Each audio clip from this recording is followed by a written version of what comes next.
ये सोच लीजिए कि सिर्फ सहस्त्रार ही पर कुंडलिनी रुकना नहीं चाहिए, इसका भेदन भी होना चाहिए। और इसका भेदन भी बहुत सूक्ष्म तरीके से होता है।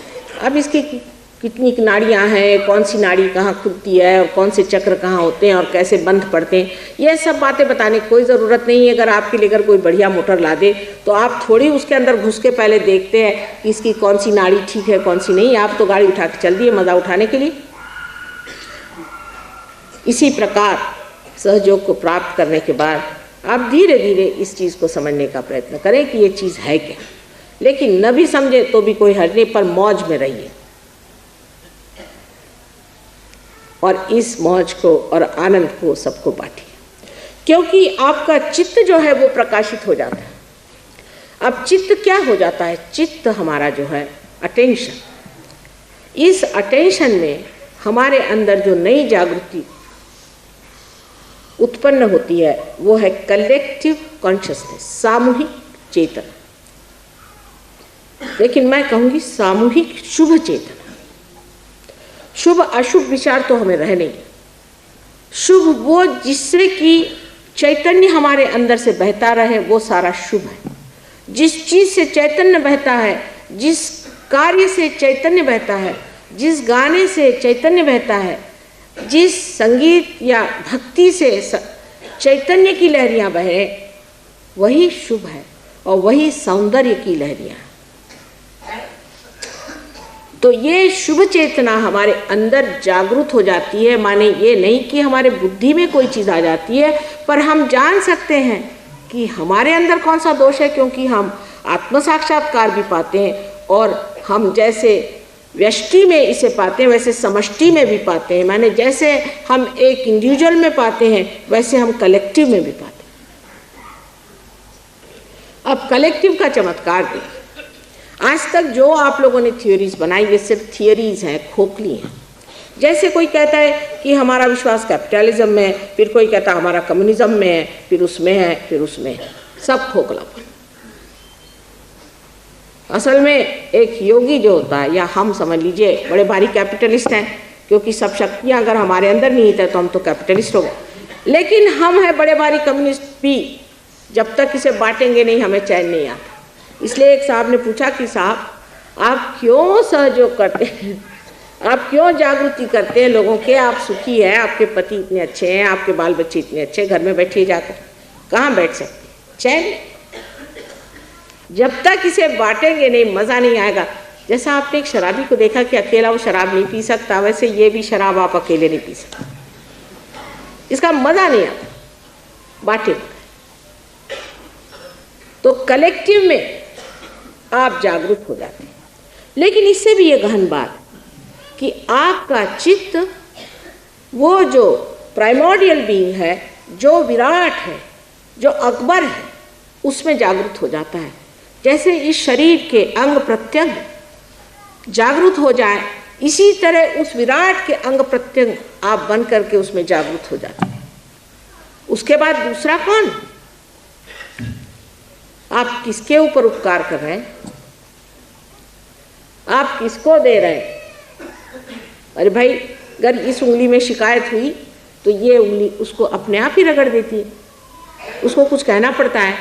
वो शिकायत सारे शरीर को पता है कि इस उंगली को शिकायत है और सारा शरीर उसकी मदद करता है। एक बार रूजवेल्ट साहब ने बड़ी पते की बात कही थी कि poverty anywhere is a threat to prosperity everywhere. बड़ी कलेक्टिव बात कही। उसी प्रकार जिस वक्त आपकी ये जागृति हो जाती है, आप कलेक्टिव में आ जाते हैं, तो कहीं भी कोई तकलीफ हो जाए, कहीं भी कोई परेशानी हो जाए, आप समझ जाते हैं ये तकलीफ है और उसके लिए आप सिर्फ प्रार्थना मात्र करें तो कार्य हो सकता है। क्योंकि अब आपको परमात्मा का रिकमेंडेशन नहीं चाहिए कि कोई बाबा जी आपको दे कि साधु जी दे, नहीं, आप स्वयं परमात्मा से कहिए, परमात्मा आपका कार्य कर देंगे और करते हैं। हजारों के ऐसे कार्य हुए हैं, यहाँ बहुत से सहयोगी बैठे, उनसे पूछे तो एक एक इतनी बड़ी बड़ी किताब आपको दे देंगे और 2-2, 3-3 साल में उनके ये अनुभव। हमारी दादी थी, एक पिताजी की मौसी थी, बड़े मज़ेदार किस्से सुनाती थी। उन्होंने एक बार एक किस्सा सुनाया कि एक इंसान भगवान से मिलने गए, जैसे दादियों के किस्से होते हैं, भगवान से मिलने गए। तो रास्ते में उन्होंने एक साहब देखे, वो बिल्कुल सर के बल खड़े थे और बड़ी मेहनत कर रहे थे। तो उनका, भाई ये क्या कर रहे हो? कल मैं भगवान के पास जा रहा हूँ, तुम ये क्या कर रहे हो? कल मैं भगवान के लिए सारी मेहनत कर रहा हूँ, अब भगवान के पास जा रहे हो तो उनसे कह देना कि भाई कभी तुम्हारा दर्शन तो हो जाए। फिर आगे गए, दूसरे एक साहब थे, वो ऐसे रास्ते के किनारे बैठे हुए थे मस्ती में। तो उनका, भाई कहाँ जा रहे हो? कल भगवान के पास। अच्छा, उनसे कह देना आज खाना ठीक से टाइम पे पहुँचा नहीं मेरा। उनका, अजीब आदमी, यहाँ बैठे बैठे भगवान को ऑर्डर्स दे रहा। तो ये फिर भगवान के पास गए, जैसे हमारी दादी बताती हैं, और उन्होंने कहा, उनका जो कुछ काम था सो किया। तो उन्होंने कहा कि भाई बात क्या है? कल बात ये, एक साहब मिले थे रास्ते में, सर के बल खड़े हैं बहुत दिनों से, आप उनको दर्शन कर देंगे। उनसे कहना और पैर के बल थोड़े दिन खड़े रहो, फिर देखा जाएगा। उनको बड़ा आश्चर्य हुआ। और वो एक दूसरे साहब हैं, उन्होंने हुक्म भेजा कि उनको सवेरे खाना नहीं मिला। तो उन्होंने कहा, अरे भाई उनको खाना नहीं भेजा अभी तक, उनका इंतज़ाम करो। सब अपने मैनेजर दौड़ाना शुरू कर दिए। उनका, ये क्या बात? उनको शंका पड़ी। तो भगवान ने कहा कि अच्छा ठीक है, तुमको शंका हो रही, तुम जा करके एक बात दोनों से कहो और तुम्हारे शंका का निरसन हो जाए। वो अगर पूछे तुम भगवान के यहाँ क्या देखा, तो ये कह देना कि भगवान ने एक ऊँट एक सुई के छेद में से निकाल दी। तो अच्छा, जब ये नीचे आए तो इनको वो मिले महाशय जो कि सर के बल खड़े थे, वो फिर उनका, आप पैर के बल पहले खड़े होइए। फिर कहा कि भगवान ने ये कहा है कि अभी आप पैर के बल थोड़े दिन खड़े रहिए, फिर मैं तुमको मिलूँगा। अच्छा, तो अच्छी बात है, कभी तो मिलेंगे ही। कहले फिर आपने देखा क्या? उन्होंने बताया कि मैंने देखा वहाँ कि एक ऊँट को एक सुई के छेद में से भगवान निकाले। कहले वाह, अब भगवान के यहाँ क्या हुआ है? आप गप्पे हाँक रहे हैं? ऐसे कैसे हो सकता है कि भगवान एक सुई के छेद में से निकाल दे एक ऊँट को? ये दूसरे आदमी के पास गए, उसे कहा, भाई क्या हुआ खाने का? हाँ वो तो मुझे मालूम था, वो तो यूं ही मैंने आपसे कह दिया, कुछ कहना था इसलिए, तो कभी इंतज़ाम हो गया मेरा। तो उनका, अच्छा क्या देखा तुमने भगवान क्या? कहले बड़ा आश्चर्य कि एक सुई के छेद में से भगवान ने एक पूरे ऊँट को निकाल दिया। तो ये बड़े, कहले इसमें आश्चर्य की कौन सी बात है? वो भगवान है। आप क्या समझते हैं? आप किसके पास गए? परमात्मा। जो परमात्मा है वो परमात्मा है। आप क्या समझते हैं उनको? वो क्या है? एक ऊँट वो सारी दुनिया की दुनिया निकाल दे, विश्व के विश्व निकाल दे, वो तो परमात्मा है। इस अटूट विश्वास पर परमात्मा भी झुकते हैं। इस नितांत विश्वास पर परमात्मा झुकते। अब आप जानते हैं कुछ लोग बीमार मेरे पास आते हैं, मेरे हाथ टूट जाते, मेरा सर पिट जाता है, बड़ी परेशान। और अभी कुछ देहात से लोग आए थे, बहुत दूर से, शिलांग से। उस आदमी को बताया गया था कि तुम्हें कैंसर की बीमारी। यहाँ एक प्रोग्राम उन्होंने अटेंड किया। वापस जाने पर डॉक्टर हैरान हो गए, कहले आपका कैंसर कैसे ठीक हो गया? एक बम्बई में महाशय एक नौकर साहब थे, बस वो अल्लाह को बहुत मानते, मुसलमान, मोहम्मद नाम उनका। प्रोग्राम में आए, उनको बहुत सालों से डायबिटीज़ था।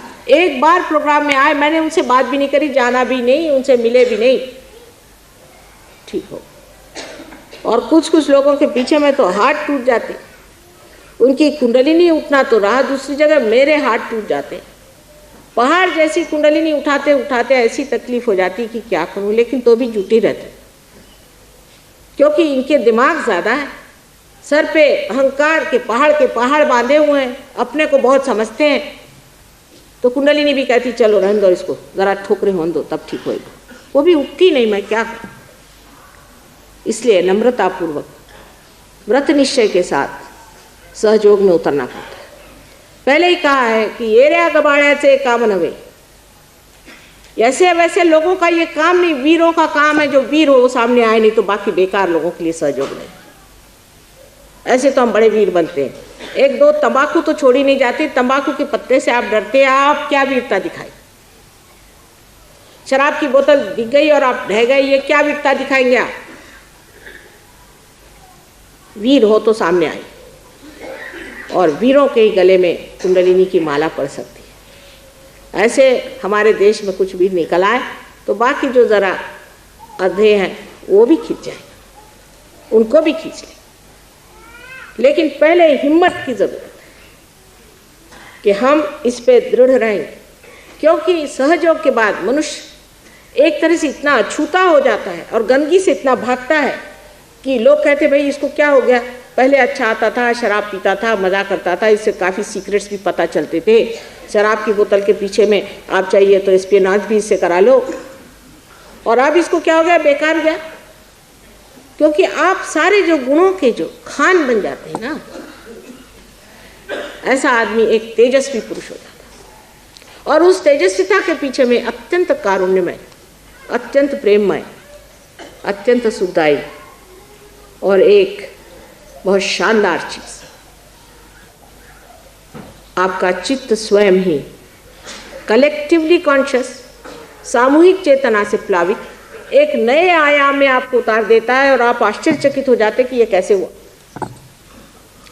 माँ, हमने तो कुछ किया भी नहीं था, कैसे हो गया। योगक्षेम वहम्यहम्, योग के बाद क्षेम परमात्मा देखते हैं, ये कृष्ण ने कहा ही है, वही घटित होता है। और सहस्त्रार का जो चमत्कार है कि सहस्त्रार की जागृति आपको इतने नए नए आयाम, इतने नए नए विचार और इतने उत्स्फूर्त कलाएं दिखाता है कि आप आश्चर्यचकित हो जाते हैं कि क्या ये मेरा ही ब्रेन है। ऐसे ऐसे लोग कि जो अपने बच्चों को लाए कि माँ ये क्लास में नहीं पढ़ता, बड़ा पीछा है इसका, इसको तो निकाल डालना चाहिए स्कूल से, फर्स्ट क्लास फर्स्ट। ऐसे ऐसे लोग जो कि कुछ भी म्यूज़िक नहीं बजा सकते थे, कुछ भी कला नहीं सीख सकते थे, वो कलामय हो। ऐसे लोग कि जो नौकरी में नहीं थे, जो कुछ करना ही नहीं जानते थे, वो लाखोंपति हो गए। ये कैसे हुआ? ये सारी ही शक्तियाँ हमारे अंदर है, लक्ष्मी जी की भी शक्ति हमारे अंदर है।